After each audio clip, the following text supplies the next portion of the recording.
मृत्यु में कोई असामान्यता नहीं है, बिल्कुल सामान्य मौत है। लेकिन वो किन अवसादों से हुई है और उसके पीछे कौन-कौन लोग हैं, वो मैं ज़रूर आपके सामने रखूँगी कभी। जिन्होंने अवसाद दिया, जिन्होंने उसको मानसिक यंत्रणा दी है, उनके विषय में मैं आपको ज़रूर बताऊँगी। अभी मैं कुछ भी कहने की स्थिति में नहीं हूँ। We are looking at all the facts. जब से कोई बात आएगी सामने कॉन्क्रीट तो फिर बताना। मंगलवार 16 अप्रैल, मकान number C 329, defence colony, Delhi.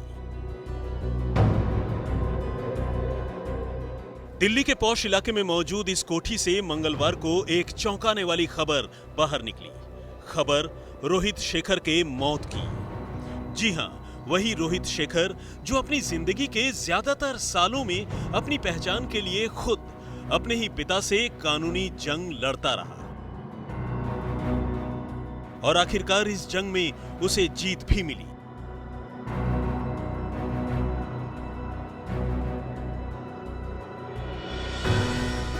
लेकिन इससे पहले कि अपने पिता की विरासत संभालकर वो अपने बाकी की जिंदगी शान से जीता, उसके साथ अनहोनी हो गई, उसकी जान चली गई।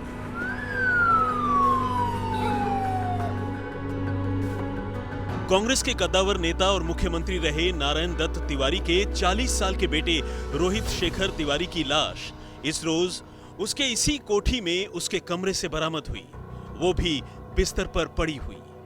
पुलिस की माने तो पहली बार रोहित की बिस्तर पर पड़ी लाश को उसके घर में काम करने वाली नौकरानी ने देखा और फौरन ही उसे अस्पताल ले जाया गया, लेकिन तब तक देर हो चुकी थी। बिस्तर पर पड़े रोहित की नाक से खून बह रहा था। बगैर किसी बीमारी के भरी जवानी में, वो भी अपने ही घर के अंदर, रोहित की इस मौत ने सिर्फ तिवारी परिवार को ही नहीं बल्कि हर किसी को चौंका दिया। मृत्यु में कोई असामान्यता नहीं है, बिल्कुल सामान्य मौत है। लेकिन वो किन अवसादों से हुई है और उसके पीछे कौन-कौन लोग हैं, वो मैं ज़रूर आपके सामने रखूँगी कभी। जिन्होंने अवसाद दिया, जिन्होंने उसको मानसिक यंत्रणा दी है, उनके विषय में मैं आपको ज़रूर बताऊँगी। जाहिर है, अपनी जिंदगी के जाती मसलों को लेकर रोहित अवसाद यानी डिप्रेशन में था। सूत्रों की माने तो उसे नशे की भी आदत थी, लेकिन फिर भी जिस हालत में उसकी मौत हुई, पहले पहल उसकी वजह किसी को भी समझ में नहीं आई। शुक्रवार 19 अप्रैल, एम्स, दिल्ली। लेकिन अभी इस रहस्यमयी मौत को 3 ही दिन गुजरे थे कि रोहित की लाश की पोस्टमार्टम रिपोर्ट ने खुद पुलिस वालों का दिमाग घुमा दिया, क्योंकि यह रिपोर्ट बता रही थी कि रोहित न तो किसी नशे की ओवरडोज की वजह से मारा गया और न ही किसी कुदरती वजह से, बल्कि उसका तो कत्ल हुआ, और वो भी अपने ही घर में भरे पूरे परिवार की मौजूदगी में, अपने बिस्तर पर और सोए हालत में। जी हां, रोहित की जान लेने वाले ने तकिए से सांस रोककर उसकी जान ले ली। पोस्टमार्टम रिपोर्ट मिलने के बाद क्राइम ब्रांच ने रोहित शेखर तिवारी की मौत के मामले में हत्या का केस दर्ज कर लिया है। इस वक्त हम लोग डिफेंस कॉलोनी के ठीक उसी घर के बाहर मौजूद हैं, जहां पर 16 तारीख की शाम को 4 बजे के करीब ऊपर के कमरे में रोहित शेखर तिवारी की लाश मिली थी। बताया जा रहा है कि 10 तारीख को रोहित घर से गए थे उत्तराखंड, वहां से वो 15 की रात तकरीबन 11 बजे के आसपास लौट के घर पहुंचे। यहां जब वो पहुंचे तो यहाँ पे नौकर ने उनकी हल्की मालिश की ऊपर के कमरे में और फिर वो सो गए। लेकिन अगले दिन 4 बजे तक जब वो नहीं उठे तो उस दौरान जब नौकर पहुंचा उनके कमरे में तो उसने देखा कि रोहित की नाक से खून बह रहा है। उसने शोर मचाया, तुरंत इन्फॉर्म किया गया हॉस्पिटल को, एम्बुलेंस आई और एम्बुलेंस में लेकर जब हॉस्पिटल पहुंचा गया रोहित को तो डॉक्टर्स ने उन्हें वहां पे डेड डिक्लेयर कर दिया। अब सवाल यह था कि आखिर रोहित की जान किसने ली और क्यों?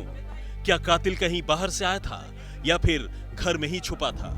रोहित की किसी से क्या दुश्मनी थी? रोहित की मां ने अपने बेटे को अवसाद में भेजने वाले का नाम बताने की बात कही थी। वो कौन है? क्या रोहित के घर में या उसके कमरे में आते जाते किसी की सीसीटीवी तस्वीरें कैद हुई? रोहित के इस मकान में 7 सीसीटीवी कैमरे लगे हैं, जिनमें से 2 खराब हैं। सवाल यह है कि ये कैमरे इत्तेफाक से खराब हैं या फिर किसी ने जानबूझकर खराब किए। और सबसे अहम ये कि बेडरूम में कत्ल होने के बावजूद घर में मौजूद लोगों को इसका पता क्यों नहीं चला। सवाल ये उठ रहा है अब कि जो दवाइयां मिली हैं उनके कमरे से पुलिस उसकी जांच पड़ताल कर रही है। मेडिकल हिस्ट्री जो थी उनकी कि किस तरीके की उनकी तबीयत खराब थी, इन चीजों की जांच पड़ताल की जा रही है। और ये भी पूछताछ की जा रही है कि जब शाम तक 4 बजे तक शेखर तिवारी अपने कमरे में पड़े रहे तो किसी ने घर में से, इवन उनकी पत्नी भी घर के अंदर जब मौजूद थी, दरवाजा खुला हुआ था, तो किसी ने जाकर यह देखने की कोशिश क्यों नहीं की कि आखिर शाम तक शेखर तिवारी क्यों लगातार सो रहे हैं। जाहिर है इस मामले में शुरू से लेकर अंत तक सब कुछ इतना रहस्यमयी है कि जिसका जवाब फिलहाल पुलिस को ढूंढे नहीं मिल रहा। शायद यही वजह है कि इस मामले में बेशक पहली रिपोर्ट डिफेंस कॉलोनी थाने में दर्ज हुई हो, मामले की नजाकत को देखते हुए दिल्ली पुलिस ने इसकी जांच फिलहाल अपनी एलीट यूनिट क्राइम ब्रांच के हवाले कर दी है। अभी मैं कुछ भी कहने की स्थिति में नहीं हूँ। We are looking at all the facts.